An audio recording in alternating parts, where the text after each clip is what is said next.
Deus não disse, haja homem e houve homem. Antes ele disse, façamos. O homem não foi ordenado a existir, mas ele foi criado de um modo todo especial.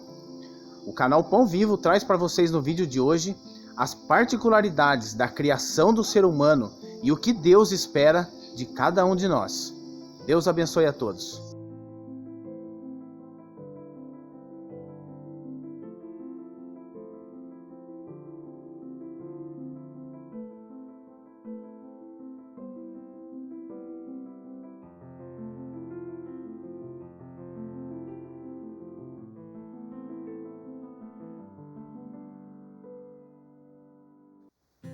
Tópico: o homem, o último item da criação de Deus. O propósito de Deus visa cumprir sua vontade eterna de ter muitos filhos que tenham a sua vida e natureza e que sejam conformados a Cristo, o primogênito de Deus, a fim de expressá-lo e representá-lo. Além disso, Deus deseja que Cristo seja a cabeça sobre todas as coisas no universo, do modo que toda a criação seja encabeçada nele por toda a eternidade. Deus criou os céus e a terra como o ambiente adequado para o homem, assim como um casal que prepara o quarto para o bebê e todo o enxoval para que quando o filho nascer, tenha tudo pronto para cuidar dele e criá-lo adequadamente. Nesta lição veremos que a criação do homem é o centro de todos os itens criados por Deus. Veja Gênesis 1:26. Também disse Deus: façamos o homem à nossa imagem, conforme a nossa semelhança. Tenha ele domínio sobre os peixes do mar, sobre as aves dos céus, sobre os animais domésticos, sobre toda a terra e sobre todos os répteis que rastejam pela terra. Vemos aqui que Deus não ordenou haja homem e houve homem. Antes ele disse, façamos. O ser humano não foi simplesmente ordenado a existir, mas criado de um modo especial. O sujeito de façamos é nós. Está no plural, portanto, podemos dizer que houve uma reunião da Trindade Divina. O Deus triuno, o Pai, o Filho e o Espírito Santo se reuniram e fizeram um conselho a fim de fazer o homem à sua imagem conforme a sua semelhança. Além disso, ao criar os peixes, aves, répteis e animais, o Senhor os criou cada um conforme a sua espécie. Com o homem foi diferente. Ele é o único em toda a criação. Foi criado segundo a espécie de Deus, pois foi feito segundo a imagem divina e conforme a semelhança divina. Deus também determinou que o homem dominasse sobre a criação. Por um lado, Deus queria que a vida se multiplicasse por meio do homem. Por outro, queria que o homem tivesse autoridade, domínio. Veremos em lições futuras que Deus tem um inimigo, Satanás, o diabo, cuja intenção é frustrar e até impedir Deus de cumprir o seu plano eterno. Satanás anteriormente era um arcanjo, cheio de autoridade que governava toda a criação. Porém, por causa do orgulho, ele se rebelou contra Deus e Deus o julgou, bem como toda a criação. Agora Deus quer restaurar sua autoridade no universo e escolheu fazer isso por meio do homem, dando a ele domínio sobre todas as coisas. E Deus os abençoou e lhes disse: sede fecundos, multiplicai-vos, enchei a terra e sujeitai-a. Dominai sobre os peixes do mar, sobre as aves dos céus e sobre todo o animal que rasteja pela terra. Gênesis 1:28. A maneira de Deus dominar a terra por meio do homem não é com o uso da força ou violência, mas com a vida. Deus queria que, à medida que a vida se multiplicasse com a propagação da raça humana, o homem dominasse sobre a criação. Na verdade, Deus queria que o homem o recebesse como vida. Desse modo, à medida que a humanidade se reproduzisse, a vida divina no interior dela também se propagaria e dominaria a terra. Tópico: imagem e semelhança. A maioria dos estudiosos da Bíblia concorda que a imagem é interior e a semelhança é exterior. Interiormente temos a alma com mente, vontade e emoção, e um espírito humano. Isso é completamente diferente do restante da criação. Alguns afirmam que o homem é um animal racional, Isso, porém, não é verdade. Não somos animais, somos seres humanos com a imagem de Deus. Além disso, exteriormente temos a forma humana. Essa forma é conforme a semelhança de Deus. Em várias passagens bíblicas vemos que Deus tem olhos, ouvidos, braços, mãos, pés, etc. Nossa forma é segundo a semelhança de Deus. A Bíblia declara: a imagem de Deus é Cristo, 2 Coríntios 4:4 e Colossenses 1:15. Uma vez que Deus é invisível e ninguém jamais o viu, Cristo o manifestou quando veio a nós. Por meio da encarnação, Deus se fez homem. João capítulo 1, verso 1, verso 14 e verso 18. Pela primeira vez no universo, Deus tinha um homem na terra que podia expressá-lo e representá-lo. Um homem com a natureza humana e também a divina. O que Adão não pôde cumprir no Éden, Cristo cumpriu ao se encarnar. Por isso, ele é o segundo homem e o último Adão, conforme 1 Coríntios 15, 45 a 47. Uma luva é feita à imagem da mão. Por quê? A resposta parece óbvia e é. A luva foi feita à imagem da mão para conter a mão e expressá-la. Da mesma forma, fomos criados à imagem de Cristo, para conter Cristo e expressá-lo. Nosso interior só pode ser preenchido por Deus em Cristo como o Espírito. Ao crermos e recebermos Jesus Cristo, cumprimos o papel para o qual fomos criados, conter Cristo em nosso interior. Por falta de Cristo em seu interior, muitos se sentem profundamente vazios e nada os preenche. Isso acontece porque só Cristo pode nos preencher plenamente. Receber Cristo em nós é o que chamamos de regeneração ou novo nascimento. Vemos isso em João capítulo 3, verso 3, 5 e 7, e também em 1 Pedro 1:23. Tópico: as partes do homem. Abre aspas. Então formou o Senhor Deus ao homem do pó da terra e lhe soprou nas narinas o fôlego de vida, e o homem passou a ser alma vivente. Fecha aspas. Gênesis 2:7. Nesse versículo podemos destacar 3 elementos: o pó da terra, o fôlego de vida e a alma vivente. Essas são as 3 partes do ser humano. Exteriormente temos o corpo físico, formado do pó da terra. Os cientistas concordam que temos em nosso corpo os elementos que são encontrados no solo. Portanto, Deus fez do boneco de barro e soprou nele o fôlego de vida. Esse fôlego deu vida ao homem e essa vida é a alma humana. A palavra hebraica para fôlego em Gênesis 2:7 é a mesma para espírito em Provérbios 20:27, que diz: o espírito do homem é a lâmpada do Senhor, a qual esquadrinha todo o mais íntimo do corpo. O fôlego de vida que o Senhor soprou no boneco de barro tornou-se o espírito do homem, e este passou a ser a alma vivente.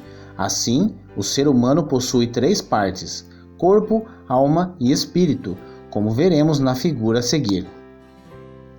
Vemos nessa imagem um círculo com 3 partes: corpo, alma e espírito. Essas são as partes do homem. O corpo contata o mundo físico. A alma, que em grego é psique, contata o mundo psicológico, nossas emoções.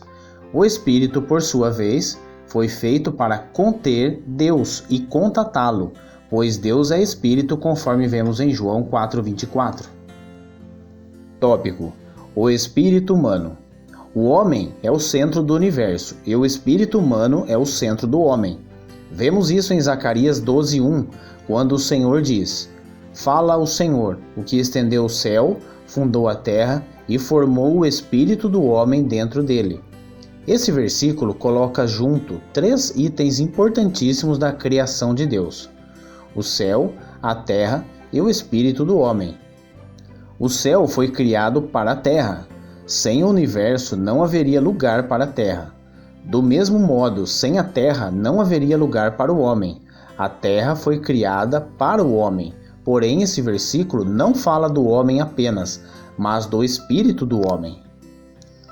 Isso mostra que tanto o universo com suas galáxias infinitas, como a Terra com seus trilhões e trilhões de itens são para o homem, e mais especificamente para o espírito do homem, porque é no espírito humano que podemos contatar e receber Deus em nós.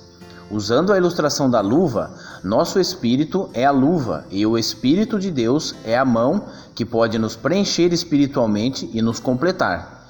Em João 4,24, ao falar com a mulher samaritana, o Senhor Jesus disse que Deus é Espírito e que os que o adoram devem adorá-lo em espírito e em realidade. Nosso espírito é o verdadeiro lugar de adoração a Deus e o lugar em que Deus quer habitar. Por isso, voltamos a dizer que o homem é o centro do universo. Tópico: as partes da alma. Nossa alma também possui 3 partes: mente, vontade e emoção. A mente é a parte líder de nossa alma. Com ela raciocinamos, analisamos e chegamos a conclusões. A emoção contém nossos sentimentos. Com ela amamos, nos alegramos, nos entristecemos, temos raiva, medo e coisas assim. A vontade é a nossa disposição, é o desejo de agir. Usamos novamente a figura do círculo com 3 partes para representar o corpo humano, que possui corpo, alma e espírito. Nessa figura destacamos as 3 partes da alma: mente, vontade e emoção. Tópico: as partes da alma. O nosso ser funciona mais ou menos assim. Nossa mente lidera em raciocinar e analisar certa questão e tomar uma decisão. A emoção, então, é tocada e gosta do que a mente pensou e decidiu. Uma vez que a nossa emoção entra em ação, ela também aciona a vontade para fazer o que a mente decidiu e a emoção aprovou. Desse modo, agimos. Depois de criar o homem, Deus o colocou no jardim do Éden, onde havia a árvore da vida. Essa árvore representava o próprio Deus, que é vida. Se o homem tomasse do fruto dessa árvore, Deus entraria em seu espírito e se expandiria por toda a sua alma. Usando a ilustração da luva, é como se a mão, Deus, entrasse na luva, que é o homem. Assim, a mente humana seria preenchida da mente de Cristo e pensaria nas coisas lá do alto, expressando Deus. Também a emoção humana seria preenchida da emoção divina, a fim de amar o que Deus ama e gostar das coisas que o agradam. E a vontade humana seria preenchida da vontade de Deus, se tornaria submissa e não buscaria coisas que não são de Deus e o desagradam. O propósito de Deus nunca mudou.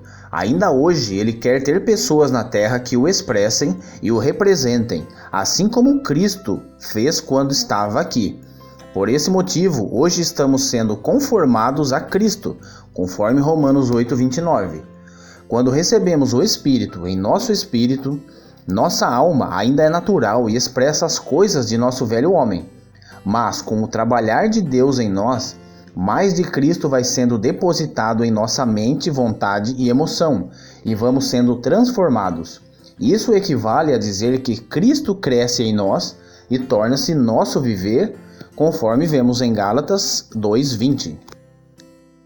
Quanto mais permitimos que Deus trabalhe em nós, mais somos renovados em nossa mente, equilibrados em nossa emoção e submissos a Ele em nossa vontade. Desse modo, nós o expressamos. Aleluia! Tópico: que afinal é o homem? Ao escrever o Salmo 8, Davi afirmou: quando contemplo os teus céus, obra dos teus dedos, e a lua e as estrelas que estabeleceste, que é o homem que dele te lembres? E o filho do homem que o visite? Fizeste-o, no entanto, por um pouco menor do que Deus, e de glória e de honra o coroaste. Deste-lhe domínio sobre as obras da tua mão, e sob seus pés tudo lhe puseste. Ovelhas e bois, todos, e também os animais do campo, as aves do céu, e os peixes do mar, e tudo o que percorre as sendas dos mares. Ó Senhor, Senhor nosso, quão magnífico em toda a terra é o teu nome.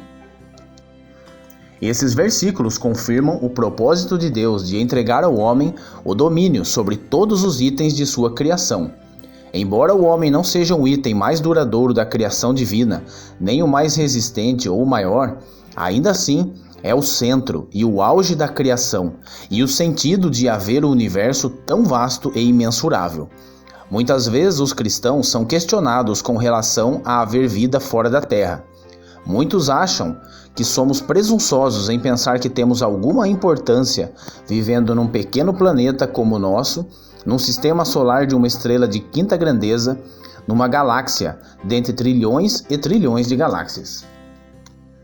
Não se trata de presunção, mas de conhecer o propósito de Deus. O homem é o centro do propósito de Deus. É por meio dele que Deus irá atingir o seu objetivo de ter muitos filhos que o expressem e representem no universo por toda a eternidade. Deus criou todo o universo a fim de obter para si muitos filhos, nós. Um dia, quando o Senhor Jesus voltar, Deus terá concluído toda a obra de seu plano eterno. Nesse momento, todo o universo estará encabeçado em Cristo, começando por nós, o seu corpo. O inimigo será derrotado, as coisas negativas serão eliminadas e Deus terá uma expressão gloriosa e eterna. Graças ao Senhor e por sua misericórdia, esse já não é um mistério para nós. Agora devemos procurar ter um viver digno de toda a revelação que nos foi dada, a fim de, já hoje, expressar Deus e representá-lo em nosso viver, onde estivermos, com os irmãos na igreja, em casa com a família, no trabalho, no viver social com os parentes, conhecidos e amigos.